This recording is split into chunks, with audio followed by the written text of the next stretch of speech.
decided to align on many fronts in order to meet the challenges of the 21st century. So the workshop I will be leading is related to the Federation's plan to strengthen its impact through the adoption of a common approach. We've demonstrated our capacity to align when it comes to particular programs, such as aquatics and licensed childcare. We come together over SAM to try to ensure the quality of our HFR facilities and member experience. Curriculums like Playing to Learn for licensed childcare is built on a body of knowledge and understanding of human development. Oh, am I supposed to be clicking something? Thank you. Sorry, I do have top one. Oh, okay. We'll go back. Thank you. Okay, sorry for that. So Playing to Learn, our national curriculum for licensed childcare, is built on a body of knowledge and understanding of human development. The groundbreaking work of Fraser Mustard and his colleagues on the early years is now part of our consciousness. One of the questions we need to explore is how consistently do we apply this understanding to other programs involving children under the age of 6.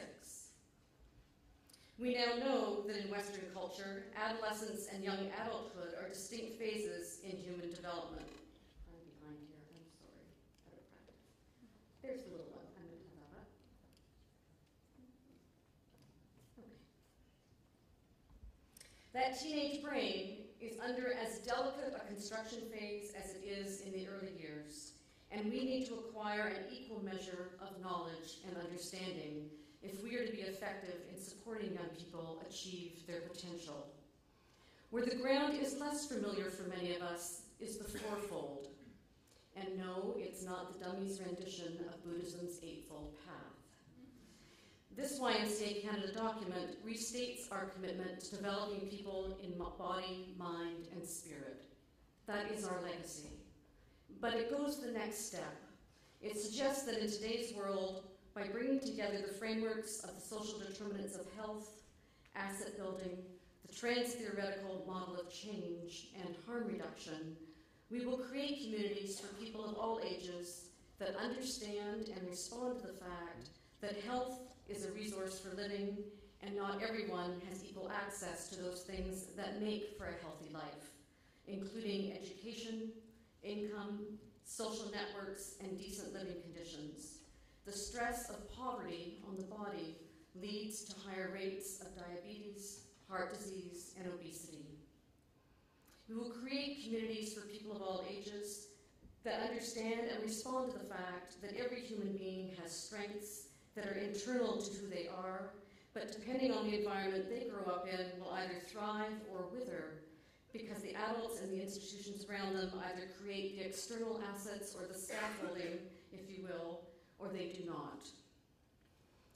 We, in fact, will create communities for people of all ages that understand and respond to the fact that the challenge of trying to shift or change one's behaviors and habits towards greater health is a process that takes a great deal of preparation, planning, persistence, and that the right support, depending on where you're at in that process, can make all the difference in the world.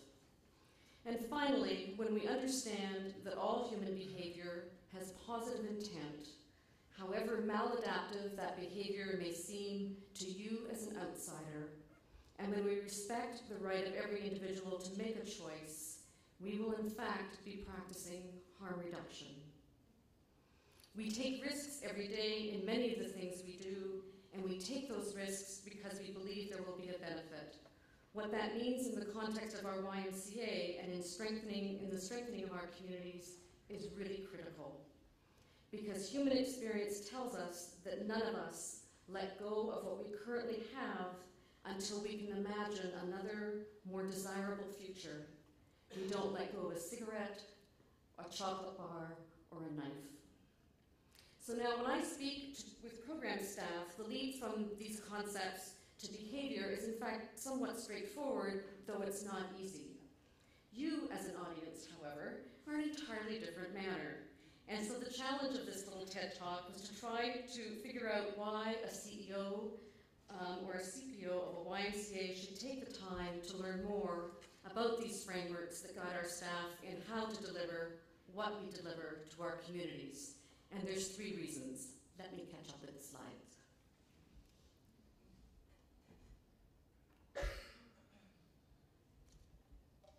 In a marketplace that is crowded and competitive, with many offering the same programs, all claiming to be values-based, our distinction can be in the how. And when we deliver with discipline and consistency, this translates into quality. If we share a common approach to our work, then we can design programs whose architecture increases the likelihood of an individual achieving their goals, whether that's acquiring new skills, becoming more fit, making a friend, or experiencing their capacity to make something good happen. When we are deliberate in our design, we can evaluate whether or not we've been effective. If our programs are in fact a doorway to community, then staff need to understand the how of building relationships and not just the skill drills.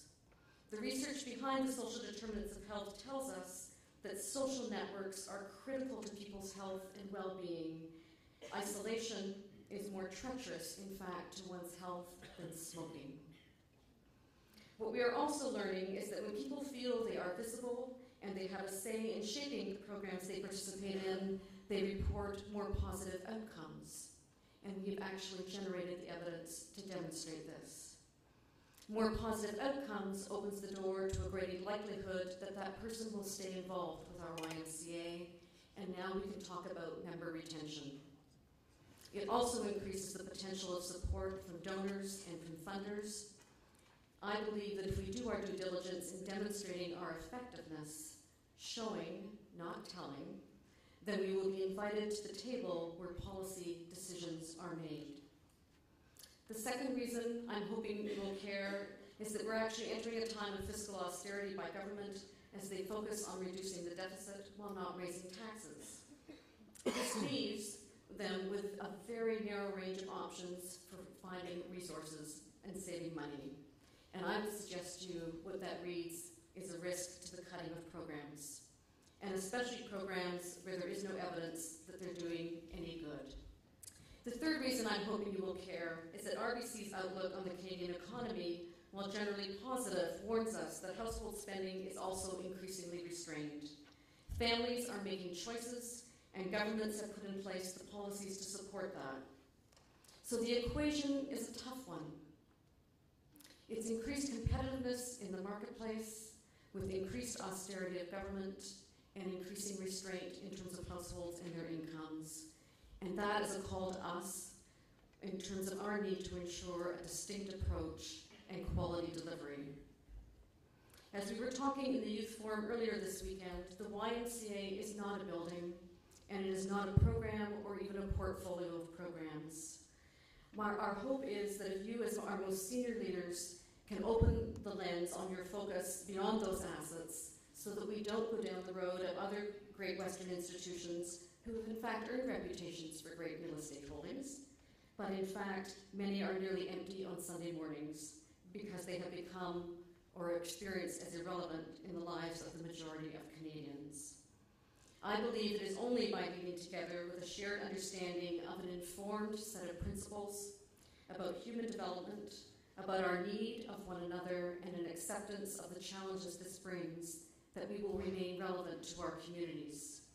Children's, teens, and young adults will sense that the space, the relationships, and the opportunities we work with them to create make for a harbor that is safe, nurturing, challenging, exciting, and yes, fun.